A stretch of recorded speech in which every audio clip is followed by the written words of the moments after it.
What's up everybody, Diagnostics here, and in today's video we're going to be revisiting a familiar printer that we looked at a couple years ago, and that was the M3D Micro. This is the original one. I was recently sent their new Micro Plus to review, so let's go ahead and take a look at it. Alright everybody, let's go ahead and jump into the review on this new Micro Plus.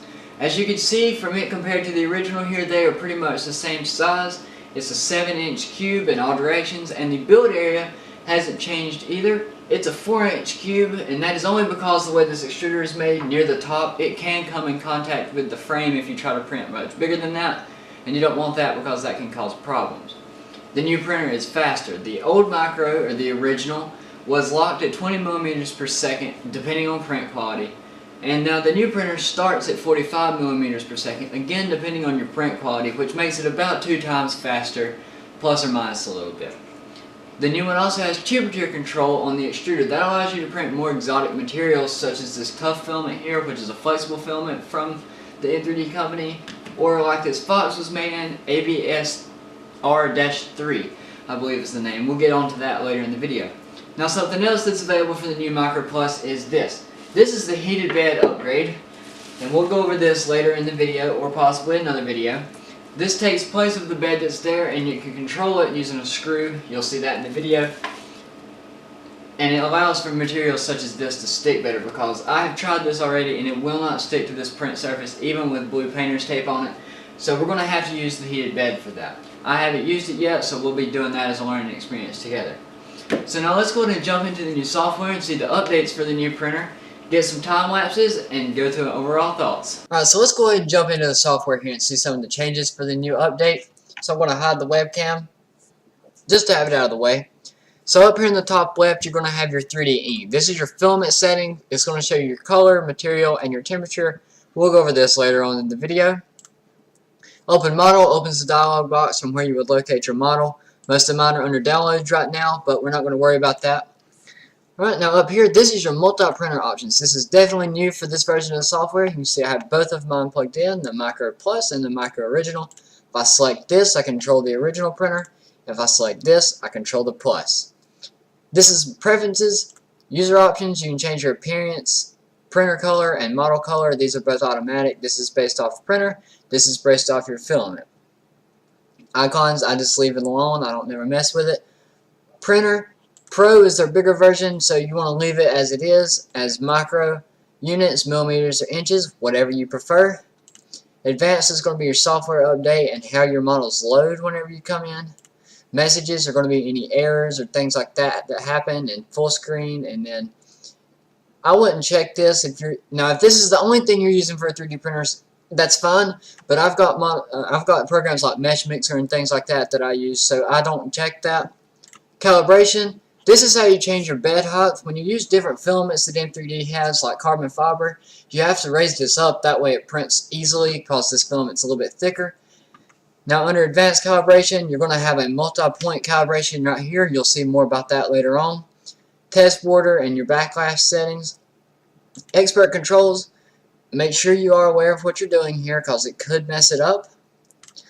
Alright, so this is your Z, X, Y, and E.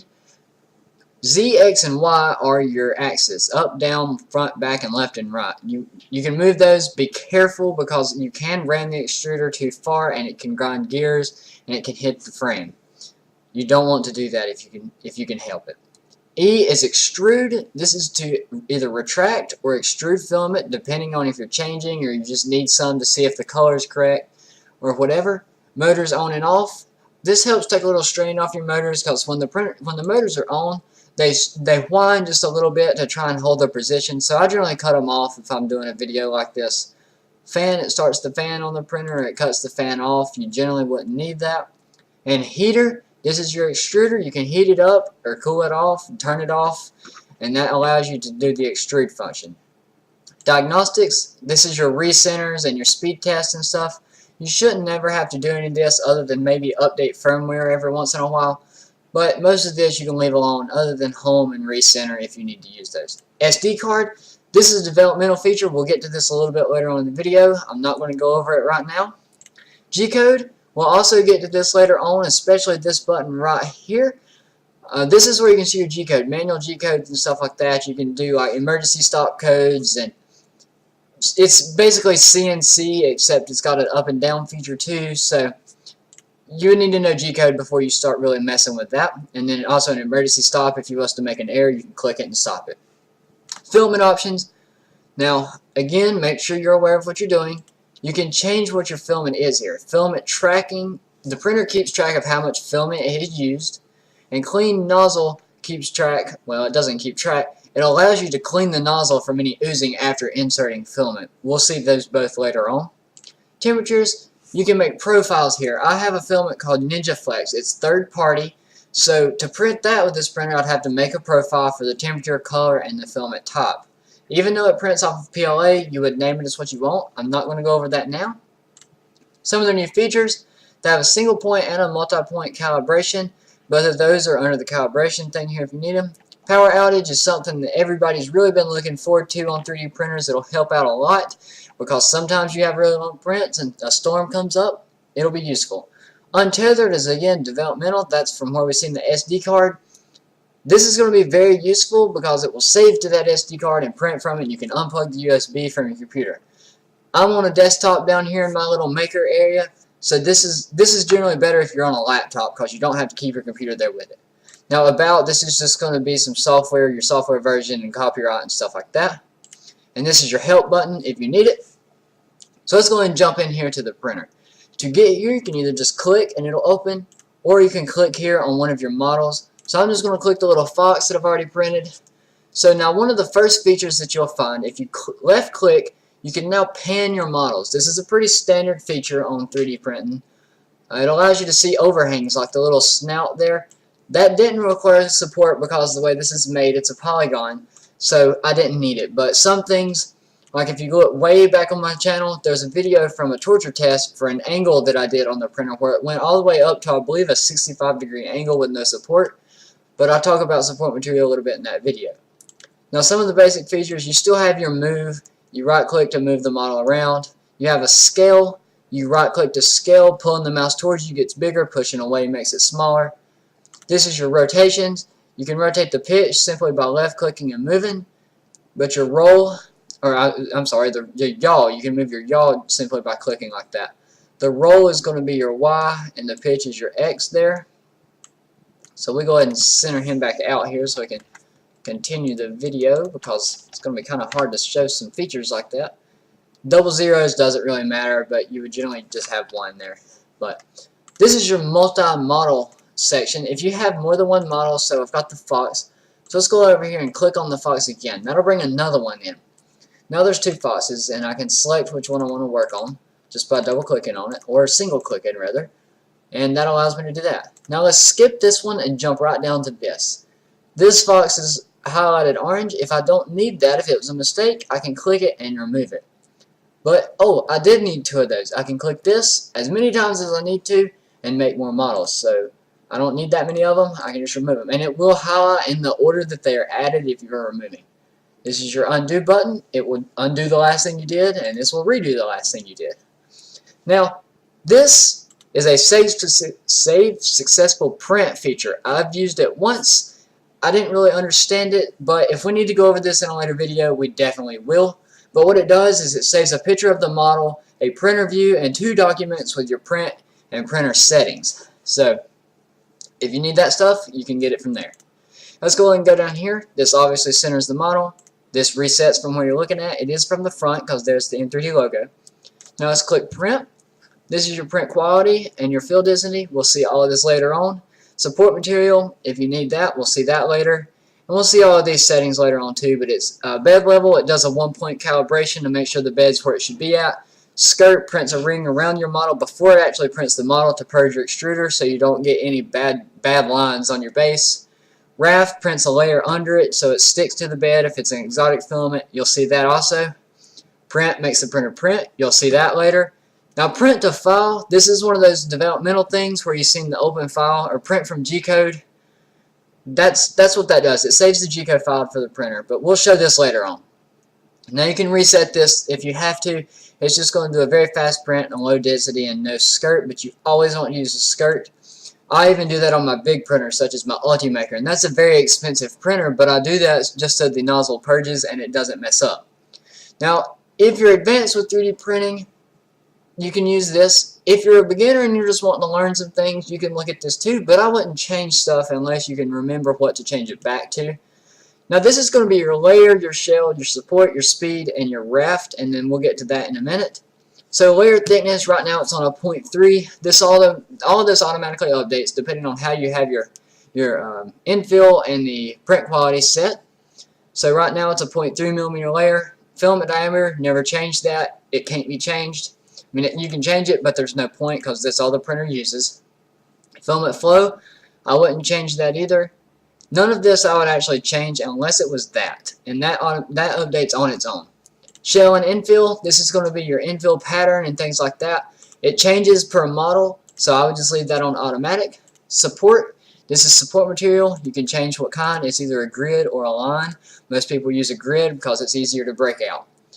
Use on model support, that's just if you need it. And then you've got your support lines. That's how far apart they are. It's the width of the filament. And then the distance, that's how wide they are if you need them.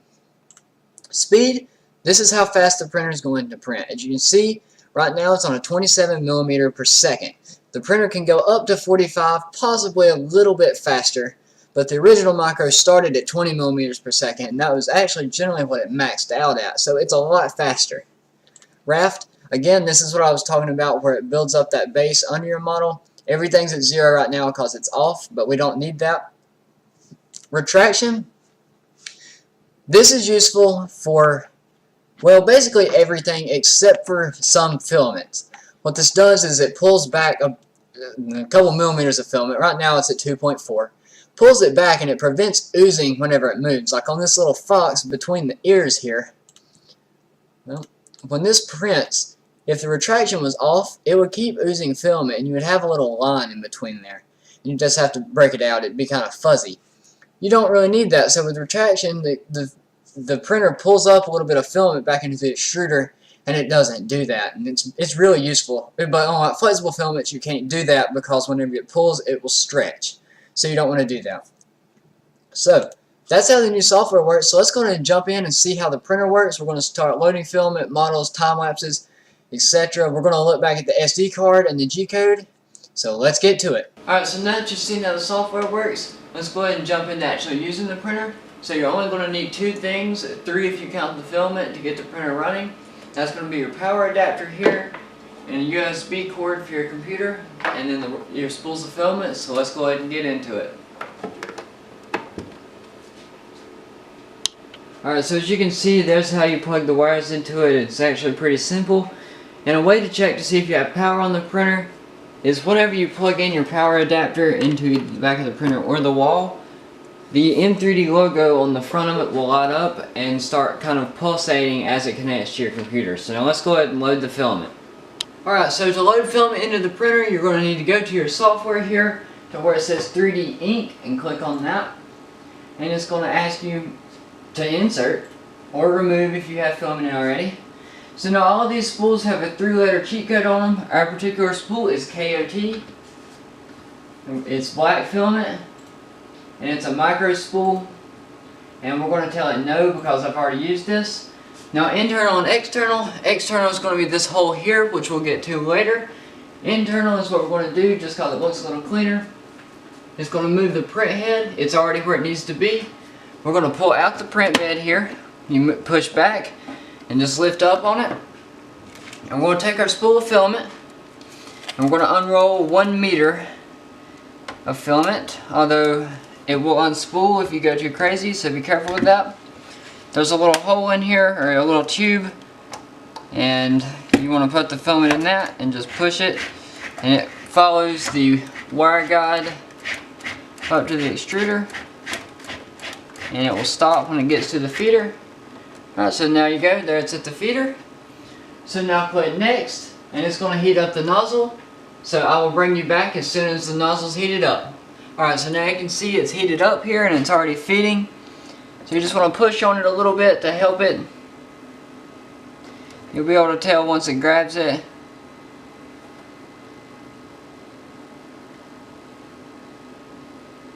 Alright, it has grabbed it now, so I'm just going to roll this up as I go.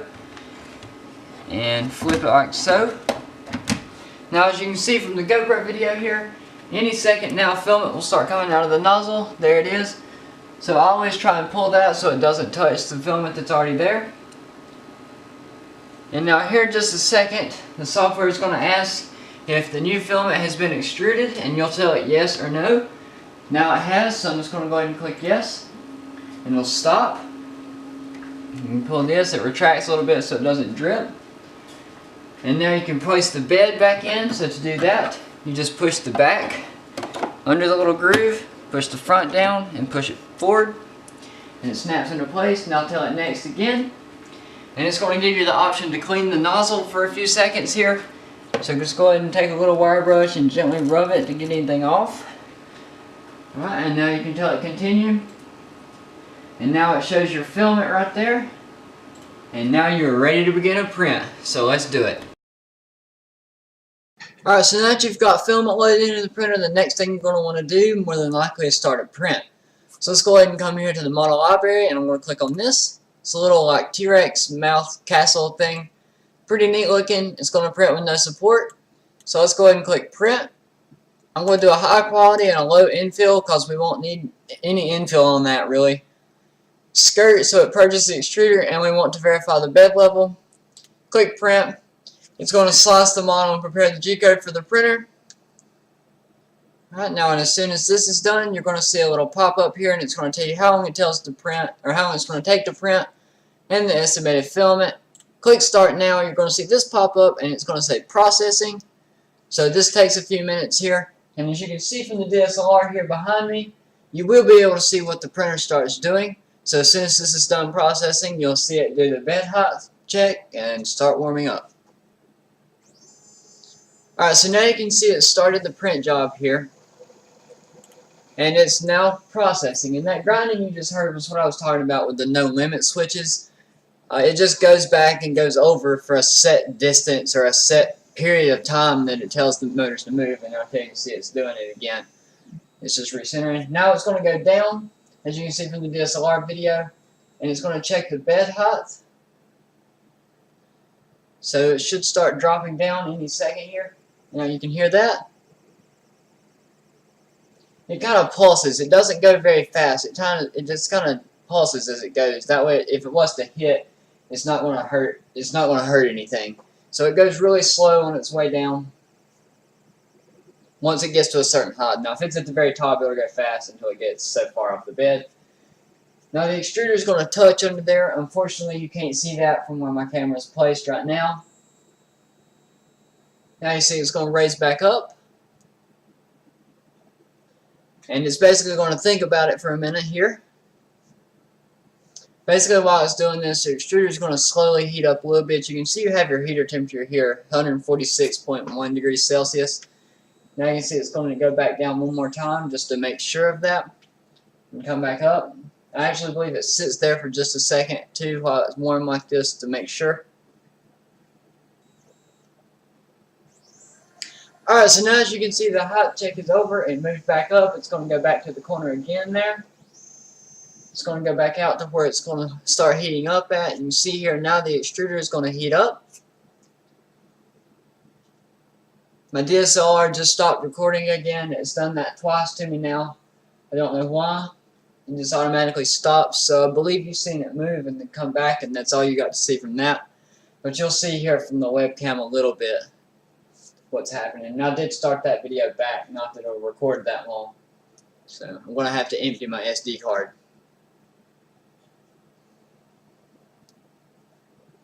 It's going to heat up to, I believe, 250 for this filament.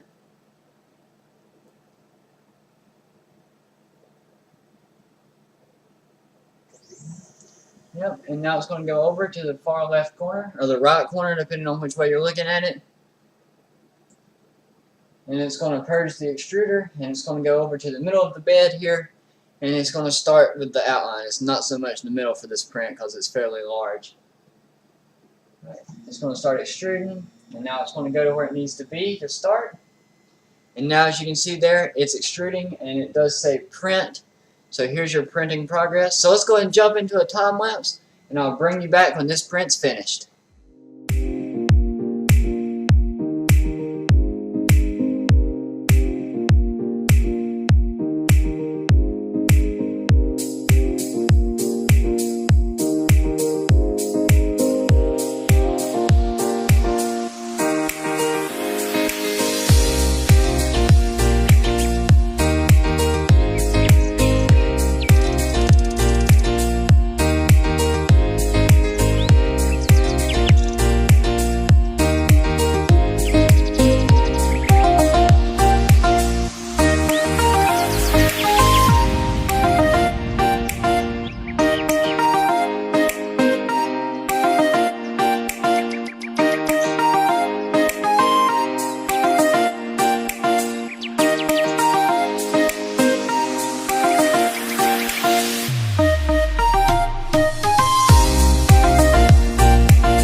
Alright, so as you can see, the print is done here. There was only two minor problems with this print.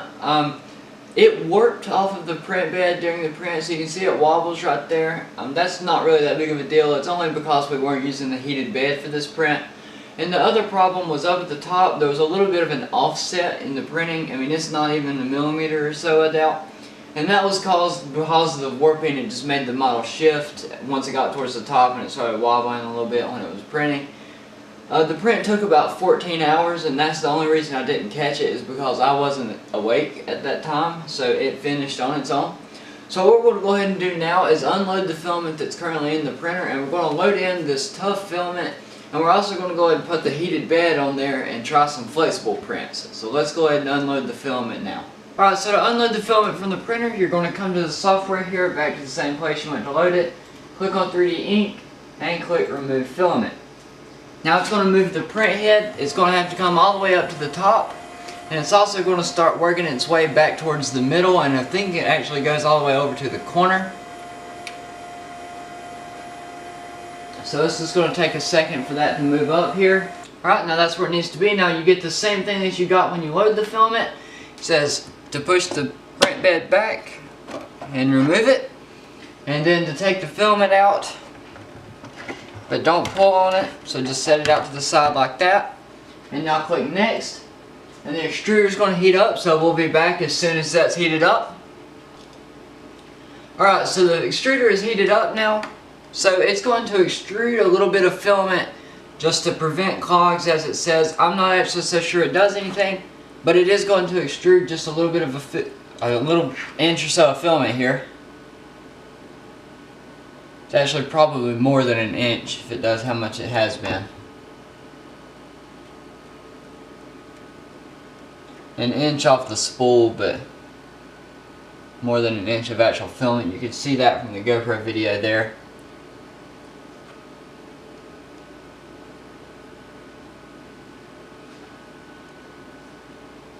Right, now it's done. Now it's backing the filament out. So give it just a second. And if you pull on it, right there, it released it. So now I'm going to spool this as I pull it out. Alright, and now it's done. And now the software is going to ask you if it has been released. And since it has, you will tell it yes. Alright, and now you're back to the load filament screen. Alright, so one more thing I want to mention is this filament here where you just unloaded it, you can't reload filament like that, so just take a pair of wire cutters. These are actually filament cutters that came with one of my other printers, and just cut it. Sometimes cutting it at an angle will help, and then it's also recommended to push it back through these, and that just holds it.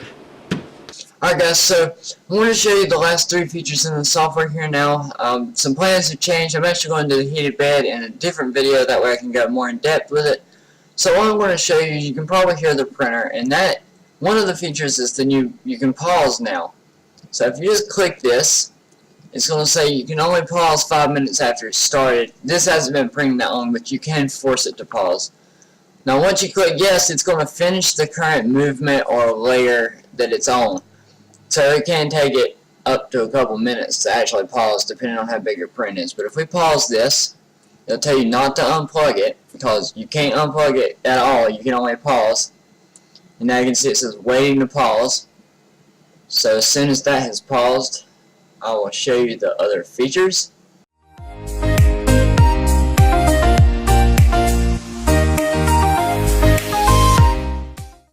Alright, so now it has paused here. You can hear it is raising up just to get the filament off of it. Alright, now it stopped. That's where it'll sit at. It's kind of in the back corner. So now I'm going to actually abort this print. If you want to start it back, you just click continue. But I'm going to abort, and I'm just going to tell it yes, because it's only printed maybe a layer's worth. So, alright, so now the next two features I'm going to show you are the SD card and printing from a G-code file. This printer isn't necessarily compatible with other softwares, but you can use things like Simplify 3D, and you can set up, well, any software really, you can set up your build area and your nozzle settings, and you can make G-code files for it. Now, the way you do that here, you can actually do that through the M3D software now. Go to Print, and click Print to File. Set your settings the same, however you would want them. Leave this checked if you want it, and click Print to File. Now these are two that I have already done, but I'll say this one is Flash 3, and it's a G-code. Save. It will slice it, and it says saved. Now to print that, you go up here to your little settings icon and come down to Expert Controls, same warning as earlier. Now you go to G-code here. This is where you can send codes to the printer yourself to do, well, basically anything. But now I have found a bug with this.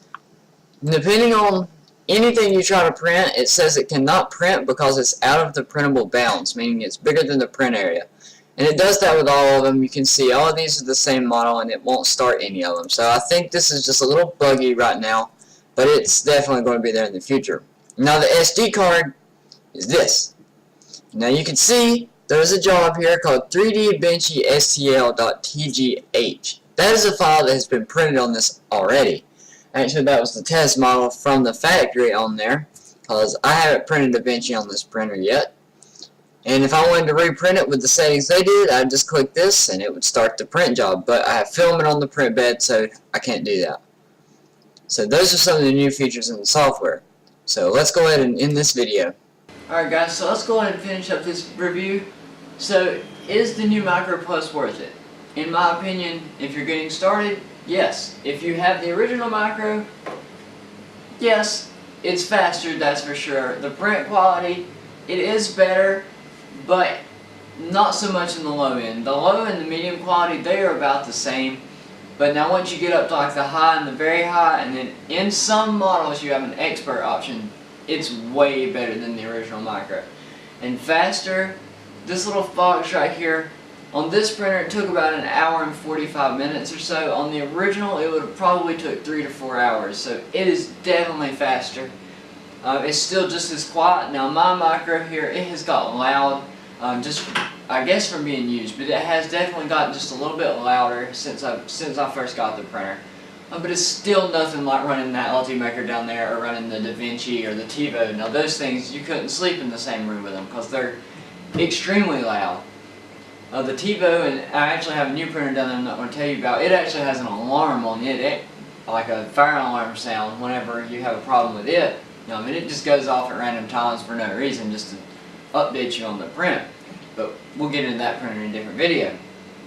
But this printer is very much worth it. They actually have new pricing now.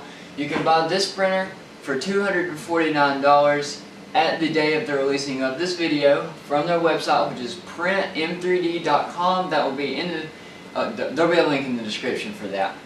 Now you can also buy bundles with this printer, and I'm not sure on the exact pricing of those bundles, but you can get things like multiple rolls of filament, build plate tack, which is like this little sticker that you put on the build plate. This printer doesn't have one on it. I've never needed one. I did do a review from a company called Print NZ, I believe. For this printer, they actually sent me one. I did do a review on that. Good skin, but their instructions weren't very clear on it, but it did work. But those bundles have all kinds of stuff with them, upgraded hot ends, and this one does now have changeable hot ends, or if you're going to print like their carbon fiber filament, which I plan to in the future, if you're going to print that, you need, or any of their hard materials, you need to use a different nozzle because sometimes something like this ABS could not push that out and it could cause bad models. But this printer is definitely worth it if you're looking to get into 3D printing. Anyways guys, remember to like, favorite, and subscribe. If you want to see more on this printer or even the original Micro, let me know and I will definitely get you some more videos. Thanks for watching and I'll see you in the next one. Take care.